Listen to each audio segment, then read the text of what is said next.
Good evening to all my watchers. I'm going to discuss the CCRC application. I'm going to reveal some of the points that are in it, not all of them. I want to say thanks to Leanne, Steph, Tony, Chris, Dr. Bill and Hayley, the ones who've contributed to the application and also preparing it and sending it off to the CCRC. So firstly, Tony and Chris are both ex-police. Steph is an expert, or she's still an expert on crime scene forensics and all that. Dr. Bill was a teacher in hieroglyphs and all that, and Hayley was the one who's done the application for us. They're all professionals in their own right, and I owe them a big debt of gratitude, so thank you to you all. I'll start off with, I've made certain points on it. Tony has highlighted oppressive interviews. There was several interviews he said that were oppressive. Duress by the officers during these interviews, playing the good cop and bad cop. Lack of legal representation. There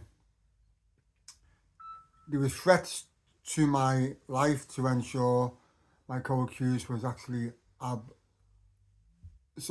of the crime. Breach of Attorney General's guidelines from 1976, Hansard, which is the voluminous book, volume 912, number 115, in place at the time. Psychological report, which has been supported now by vulnerabilities. Contravention of the ECHR Act, deprivation of legal representation, which should have occurred. Acute personality disorders. In the 1960s, I was under the care of a top psychiatrist in Liverpool at Alder A Hospital for Childhood Issues. He had me down as a damaged personality and also a disturbed personality disorders, which they should have took heed of at the time of being questioned. There was conflicting statements, eyewitnesses that were inconsistent.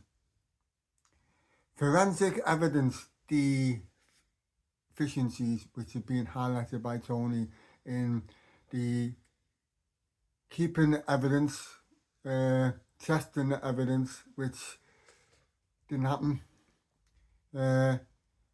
Procedural gaps in evidence handling, Tony's highlighted. Fresh evidence, in which everyone has contributed to this. There's some startling things that when we read the papers it didn't register, but it's been pointed out of certain things that can't be true in the false confession, thanks to the evidence that they've all helped to discover. There's a confession by a third party admitting to putting pressure on me to plead guilty to something I haven't done. That will be revealed to the CCRC, which might then make them look at a third person in a completely different light. Absence of contemporaneous audio recordings, violations of standards under the PACE Act of 1984. These have all been covered by Tony, the ex-policeman, who's worked on high-profile cases, Also worked in Ulster at the time of the Troubles, so he knows what he's on about. Contradictions to sequence of events, which is you've got different people seeing different things which don't match up. So that's another issue that the CCRC will have to take into account. Manipulation of the crime scene. This is the expert who's in crime scene and analogy. She knows what she's on about. She thinks what's happened at the crime scene doesn't match what's being said in the false confession. Vulnerabilities as a child and at the time of the arrest. I was deemed to be suffering from several personality disorders. I was also believed not to be functioning proper as a person. My IQ was below average. My schooling was deemed to be inappropriate. That it was like when I first went in, I was deemed thick. Like I hadn't even been to school in the secondary stage of school. So it's interesting. Racism by police. It's well documented that the police were targeting people in Liverpool 8 at the time. This is prior to the riots, in which the area was full of tension between the ethnic minorities and the police. This is covered in the report. Also, there's quite a lot of video evidence from these scenes that dictates the attitude of the police to the community. Failure by the police to follow up other leads of suspects, which is erroneous. 2 people seen running away at the top of Smithdown Road. 2 people seen running down Beaumont Street, running into a house, getting a change of clothing. A kid wanted to come with him. They said, no, we have to get away. They nearly knocked a woman down on the way down the street. A car that come out of one of the streets, it went across, I know for them that don't know, it went across Kingsley Road into Selborne Street, turned right onto Mulgrave Street, went across Upper Parliament Street into Dove Street and vanished somewhere in the Faulkner housing estate. Also,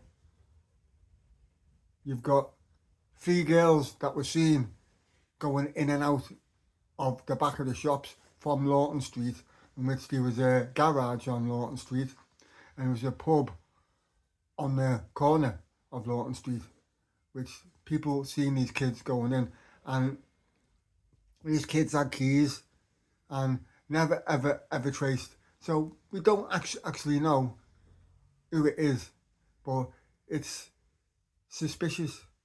Where did the keys come from?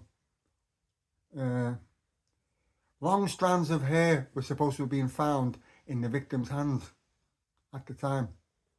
So you have to ask the question, long strands of hair. I had short, bushy hair. So even if you pulled it out, it wouldn't have been long. And I think the hair was supposed to have been fair hair. My hair wasn't fair. Mine was little tight bushy curls, as in afro. Oh, the application was sent yesterday, so it's got to be signed for. So it should be in the CCRC this week, and then it's a wait for them to decide whether they're going to review it or not. But a good point, because we've attached it to the case of our case, in which the CCRC is supposed to be looking at 5,000 cases to see if they can find DNA. Mine is one of them cases that they're looking at, the 5,000. So we don't know what's going on with it because we don't know if it's gone to the second stage or what. We haven't been told nothing. And also, I'm waiting on some test myself on me to which would definitely destroy the case against me, which deals on issues around childhood, schooling, with me not functioning proper as a person, and saying I had vulnerabilities at the time I was being questioned, so I should have had an appropriate adult with me in that room when I was being grilled, which didn't happen. So you got one of the police who interviewed me said he's not the brightest spark in the box. So he was calling me you'd say someone who hasn't got a brain. So if they knew that, I knew the things that had happened as a child which contributed to that, they should have put someone with me, but didn't. They just carried on playing good cop, bad cop, trying to railroad me. That's just some of the issues that have gone back to the CCRC. I know some of you might not understand. We would have provided the entire report, but as you're aware, we have a couple of people who want to create as much trouble as possible to prevent this case being reopened. So I hope you understand that we couldn't reveal it all. But that's just a few points, and I hope you're all happy with what we've revealed to you and understand the issues why we can't do it all. But I hope you are all well. I hope you've taken on board what's being said, and I'll speak to you again soon when we get some news back from the CCRC. Until then, look after yourselves, and I'll speak to you again soon. Ta-ra.